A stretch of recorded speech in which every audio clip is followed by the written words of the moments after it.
Kayaknya nih ya, AHY dan Partai Demokrat belakangan agak puyeng-puyeng sedikit.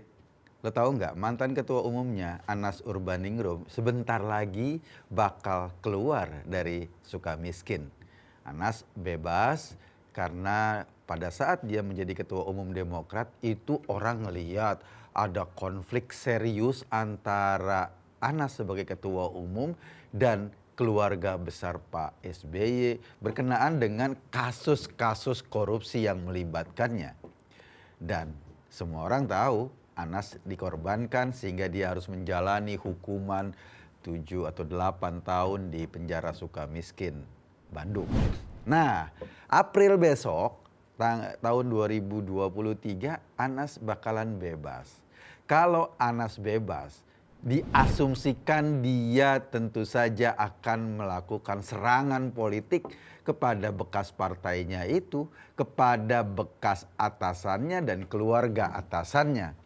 Jangan kaget kalau belakangan itu juga di jalan menuju Cikeas itu sudah ada baliho-baliho besar bergambar Anas Urbaningrum, ngomongnya beta akan kembali, beta akan balik.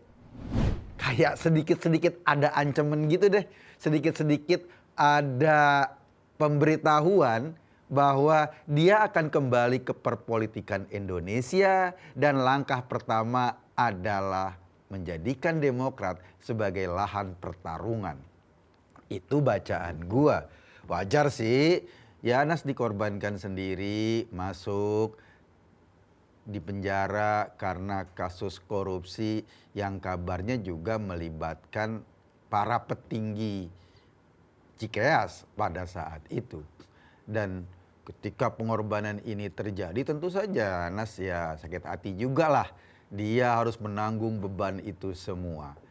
Itu satu tamparan yang akan dihadapi Partai Demokrat menjelang 2024. 2023 loh.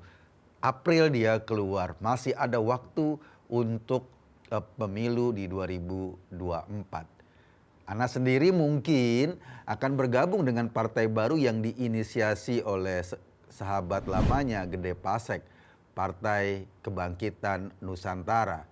PKN akan memberikan posisi strategis kepada Anas dan tentu saja kebebasannya bisa menjadi ancaman karena mungkin banyak informasi yang dipegang sama Anas, banyak hal-hal yang selama ini mungkin nggak terungkap di publik yang dipegang sama Anas. Tapi nggak tahu, mungkin saja kan orang melihat korbannya SBY bukan cuma Pak Anas, ada kemarin Antasari Azhar yang juga sakit hati, tapi ya nggak bisa ngapa-ngapain juga, nggak bisa membongkar keseluruhan juga. Kenapa? Karena kalau dibongkar keseluruhan, tentu saja ini akan berakibat hukum juga kepada beliau. Keluarnya Pak Antasari dari penjara kasusnya dan dia merasa dikorbankan oleh SBY kan juga tidak berdampak apa-apa ke Partai Demokrat. Mungkin karena Antasari waktu itu cuma ketua KPK, ada di luar Partai Demokrat. Sementara Anas ini mantan ketua umum Partai Demokrat, ada di dalam Partai Demokrat. Dia pasti mengetahui tali temali persoalan korupsi, persoalan penyelewengan kekuasaan, persoalan dan lain-lain pada saat Pak SBY berkuasa. Pukulan ini gue rasa ya cukup membuat sempoyongan lah, apalagi punya kepentingan politik juga. Karena PKN, partai baru yang dibentuk oleh Gede Pasek ini kan mau ngambil segmen yang dulu dibangun oleh Partai Demokrat. Sehingga persaingan politik memungkinkan terjadinya serangan-serangan serius kepada partai yang dikomandoi sama AHY itu. Itu yang pertama.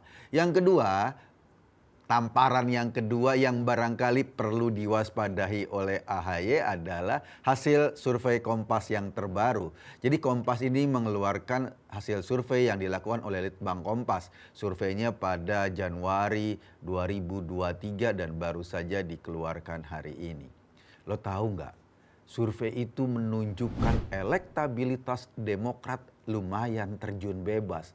Dari 14 sekian persen turun menjadi 8 sekian persen. Signifikan, 14,8 itu turunnya ya lumayan loh, sekitar 6 persenan.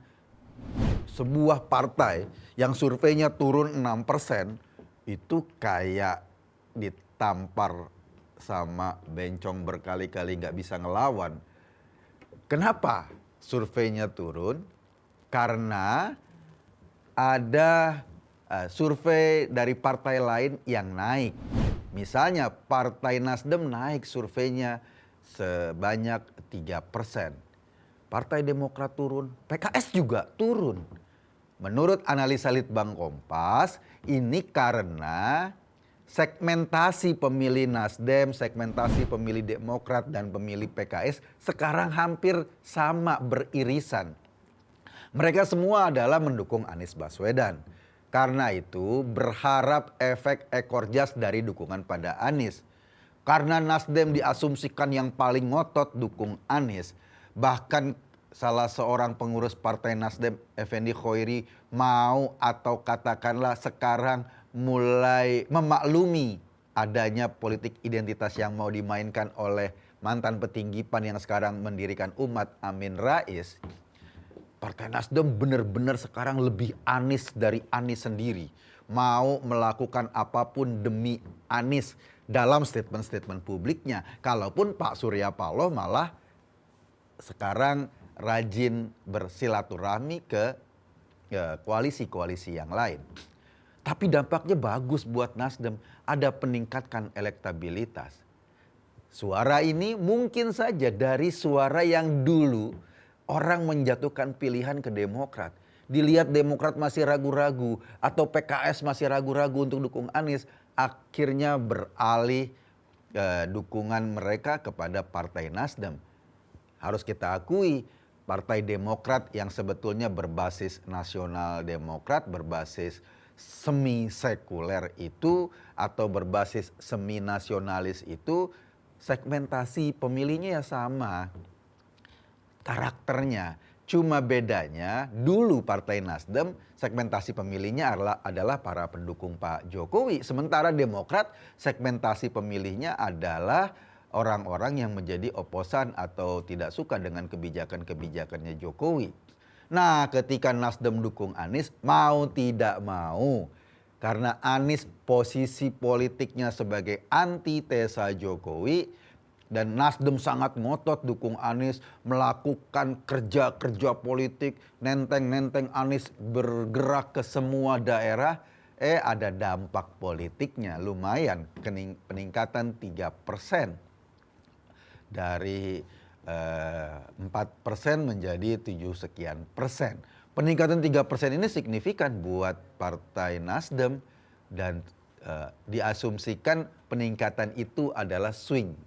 Maksud gua terjadi perpindahan, mungkin tadinya orang menjatuhkan pilihan pada Demokrat lalu beralih kepada Nasdem. Kita nggak tahu nasib partai-partai ini nanti pada saat pemilu digelar, tetapi yang pasti ada ancaman serius ketika nanti Anas Urbaningrum keluar dan benar-benar balik lalu membisikkan satu kata pada AHY. Aku balik loh. Banyak sekali informasi yang bisa kita lemparkan, banyak sekali permainan politik yang bisa kita lemparkan. Dulu aku dikorbankan sendiri, sekarang tunggu pembalasannya. Kira-kira gitulah yang mungkin terjadi pada April sampai nanti pemilu digelar. Gua nggak tahu apa yang dijadikan atau apa yang akan dijadikan strategi Partai Demokrat untuk menghadapi berbagai persoalan ini. Karena ini persoalan lama, persoalan sakit hati, nggak bisa cuma dengan strategi-strategi politik biasa. Apalagi kalau nanti ketika Anas Urbaningrum sudah bebas, lalu dia melemparkan informasi-informasi strategik, informasi-informasi apa yang sesungguhnya kemarin terjadi di partai tersebut, siapa-siapa saja yang menikmati berbagai proyek korupsi gila-gilaan, dan kalau yang kemudian menikmati adalah orang-orang lingkaran kekuasaan pada saat SBY berkuasa, termasuk lingkaran keluarga, tentu aja dampaknya serius ini. Kita lihat sih bagaimana kelanjutan dari drama-drama politik yang akan menggulung atau ada di seputar Partai Demokrat dan AHY. Kita lihat perkembangannya, kayaknya 2024 ini bukan cuma seru dari pertandingan antar partai, pertandingan antar calon presiden, tetapi juga diseruin atau katakanlah dihiasi oleh pertandingan orang-orang yang bekas sekubu. Pertandingan seru juga akan terjadi di Partai PKS dan Gelora. Nah, karena tokoh-tokoh Gelora adalah pecahan dari PKS, pasti akan terjadi tarik-menarik massa, pasti akan terjadi perebutan pemilih, pasti akan terjadi isu agar suara nggak semua lari ke PKS. Orang-orang Gelora yang basisnya dulu sama dengan PKS juga mau narik suara yang sama. Seperti juga terjadi di Partai Demokrat dan PKN-nya Gede Pasek. Pasti akan terjadi persaingan isu. Ini yang akan sangat menarik menurut gua. Kita lihat, kita tunggu episode-episode politik berikutnya, dan kita nggak tahu bagaimana langkah AHY untuk membuat partainya menjadi lebih stabil menghadapi guncangan-guncangan politik baru. Mudah-mudahan ketua partai ini udah matang, udah cukup punya kemampuan politik menghadapi guncangan-guncangan politik yang lain. Apakah Pak SBY akan turun gunung lagi seperti berkali-kali? Kita nggak tahu, kan berkali-kali Pak SBY bilang, saya akan turun gunung. Mungkin 2-3 kali dia akan turun gunung. Apakah dia sudah naik gunung lagi? Nggak tahu. Mungkin dia sudah di gunung lagi sekarang, menikmati semilir angin sambil memandangi balihonya Anas Urbaningrum. Beta akan balik, kata Anas.